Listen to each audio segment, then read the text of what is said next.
प्रिय विद्यार्थियों, कल हमने बीकॉम पार्ट सेकेंड के कंपनी अधिनियम पेपर के अंतर्गत निजी कंपनी को प्राप्त विशेषाधिकार या छूटों का अध्ययन किया। निजी कंपनी को प्राप्त विशेषाधिकार या छूटों के बाद आगे हम देखते हैं कि निजी और सार्वजनिक कंपनी में अंतर है। लेकिन यहां पर आपकी सुविधा के लिए मैं ये बता देता हूं कि जो बिंदु हमने निजी कंपनी को प्राप्त छूटों के लिए थे, उन्हीं को हम अंतर का आधार बना के और निजी और सार्वजनिक कंपनी में अंतर बता देंगे। तो मैं नहीं समझता कि हमें जो है इन दोनों के अंतर को पुनः पढ़ना चाहिए। अर्थात जो कल हमने वीडियो के माध्यम से पढ़ा, वही जो है दोनों के अंतर का आधार है। इसीलिए हम इसी चैप्टर में आगे देखेंगे ऑल्ट्रेशन ऑफ कंपनी, अर्थात कंपनी का परिवर्तन। कंपनी के परिवर्तन का जहां तक सवाल है, सबसे पहले हम इसके अंतर्गत देखेंगे एक निजी कंपनी का सार्वजनिक कंपनी में परिवर्तन, अर्थात conversion of private company into public company. कि एक निजी कंपनी यदि सार्वजनिक कंपनी बनना चाहे तो उसे किस प्रक्रिया से गुजरना होगा। तो इसके अंतर्गत हम आज देखेंगे कि यदि कोई निजी कंपनी अपने को सार्वजनिक कंपनी में कन्वर्ट करना चाहती है, अपना ऑल्ट्रेशन एक सार्वजनिक कंपनी के रूप में करवाना चाहती है, तो ऐसी स्थिति में उसे इस प्रक्रिया से गुजरना होगा। सबसे पहले उस कंपनी को संचालक मंडल की सभा का आयोजन करना होगा, अर्थात अपने जो संचालक है उनकी एक आवश्यक मीटिंग का आयोजन होगा और उस संचालक मंडल की सभा के अंतर्गत ये प्रस्ताव रखा जाएगा कि कंपनी ने यह निर्णय लिया है कि वह जो है एक सार्वजनिक कंपनी के रूप में परिवर्तित हो जाए। अर्थात कंपनी के सभी अंशधारी ये चाहते हैं कि कंपनी का ऑल्ट्रेशन एक पब्लिक कंपनी के रूप में हो जाए।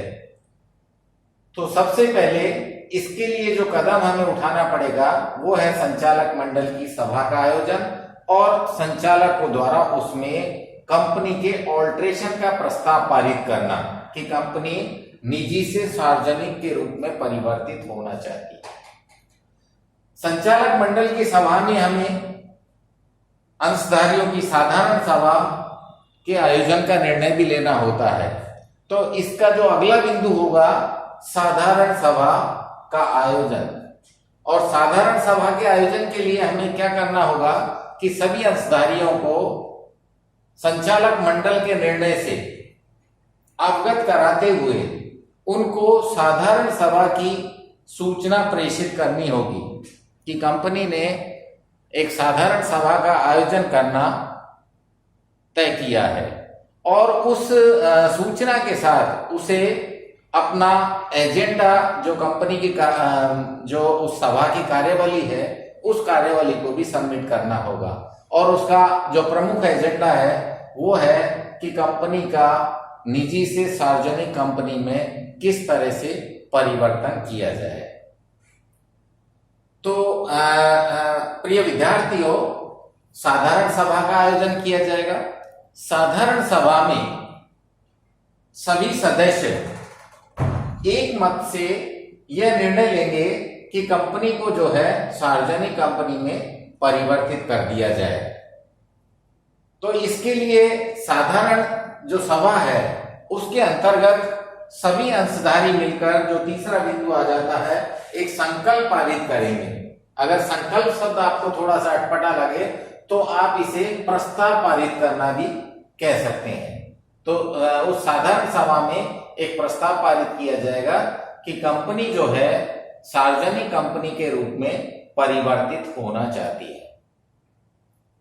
जब ये संकल्प पारित कर दिया जाएगा ध्वनिमत से और सभी अंशधारियों की सहमति से, तो उसके बाद अगला जो स्टेप होता है वो है अंतर नियम में परिवर्तन का।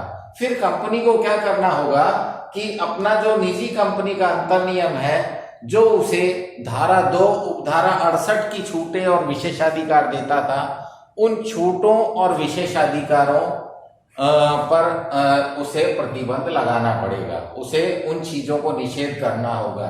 जैसा कि सबसे पहली छूट उसे ये मिली हुई थी कि भाई उसे मात्र 2 सदस्यों से ही कंपनी का निर्माण जो है किया जा सकता था।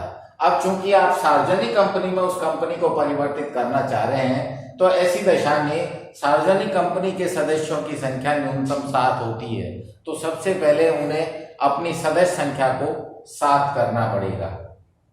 दूसरा जो प्रतिबंध उन्हें लगाना पड़ेगा कि कंपनी जो है जनता को अंश क्रय के लिए आमंत्रित नहीं कर पाएगी।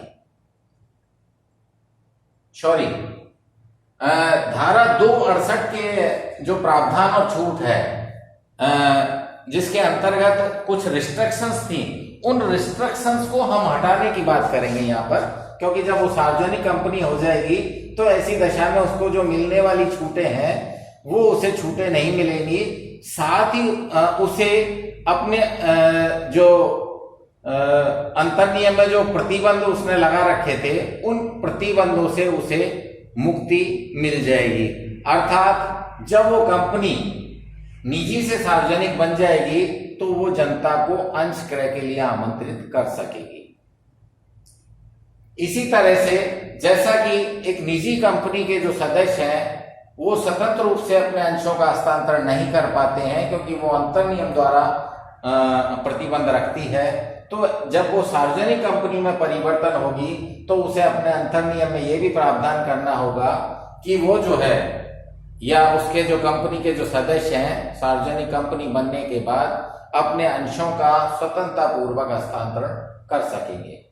और एक परिवर्तन अंतर नियम में उनको ये करना होगा कि कंपनी जो अपने नाम के अंत में प्राइवेट शब्द लगाती थी, अब चूंकि वो प्राइवेट नहीं होके और सार्वजनिक कंपनी बन रही है, ऐसी दशा में उसे अपने नाम के अंत से प्राइवेट शब्द जो है वो हटाना होगा। जब अंतर नियम में हम ये परिवर्तन कर देंगे तो उसके बाद हमें अगला स्टेप उठाना होगा सदस्य संख्या में वृद्धि। जैसा कि मैंने पूर्व में भी आपको जिक्र किया है कि निजी कंपनी में सदस्यों की जो न्यूनतम संख्या है वो 2 होती है, लेकिन जब निजी कंपनी सार्वजनिक बनना चाहती है तो ऐसी दशा में उसे अपनी इस सदस्यों की संख्या को 2 से 7 करना पड़ेगा। अर्थात क्योंकि सार्वजनिक कंपनी में सदस्यों की न्यूनतम संख्या 7 होती है। इसी क्रम में संचालकों की संख्या में भी वृद्धि करनी होगी। यदि कोई ऐसी निजी कंपनी है जिसमें 2 ही संचालक हैं और वो कंपनी सार्वजनिक कंपनी में परिवर्तित होना चाहती है, तो जैसा कि आप जानते हैं कि सार्वजनिक कंपनी में संचालकों की न्यूनतम संख्या 3 होती है, तो ऐसी दशा में उसे एक संचालक की नियुक्ति और करनी होगी। और इसके बाद अगला जो स्टेप होगा वो है निजी कंपनी की समाप्ति। जब ये सारी प्रक्रिया कंपनी पूरा कर लेगी, जब अपने अंतर नियम को परिवर्तित कर लेगी, और तो ऐसी दशा में उस कंपनी का जो परिवर्तन है वो सार्वजनिक कंपनी के रूप में हो जाएगा और वो निजी कंपनी के रूप में समाप्त हो जाएगी। इसकी सूचना उसको, जब ये सारे परिवर्तन कर लिए जाएंगे तो इसकी सूचना 15 दिवस के अंदर रजिस्ट्रार को देनी होती है कि कंपनी ने सार्वजनिक कंपनी में परिवर्तन की सभी औपचारिकताओं को पूरा कर लिया गया है। तो उस सूचना का जो है रजिस्ट्रार के यहाँ पर उसको प्रेषित करनी होती है। और उसके उपरांत कंपनी जो है अपने नाम के अंत से जो प्राइवेट शब्द है, जो उसकी सार मुद्रा पर अंकित है, उसके लेटर हेड्स पे अंकित है, उसके जो साइन बोर्ड वगैरह है उन पर अंकित है, उन सब से उसे प्राइवेट शब्द हटाना होगा। इस तरह से प्रिय विद्यार्थियों, हमने देखा कि एक निजी कंपनी किस तरह से अपने को सार्वजनिक कंपनी में परिवर्तित कर सकती है। इसी की अगली कड़ी में हम ये देखेंगे कि यदि कोई सार्वजनिक कंपनी निजी कंपनी बनना चाहे तो उसे किस प्रक्रिया से गुजरना होगा। यदि कोई सार्वजनिक कंपनी निजी कंपनी बनना चाहती है तो सबसे पहला जो बिंदु होगा वो है कि उसे परिवर्तन की संभावना सुनिश्चित करनी होगी।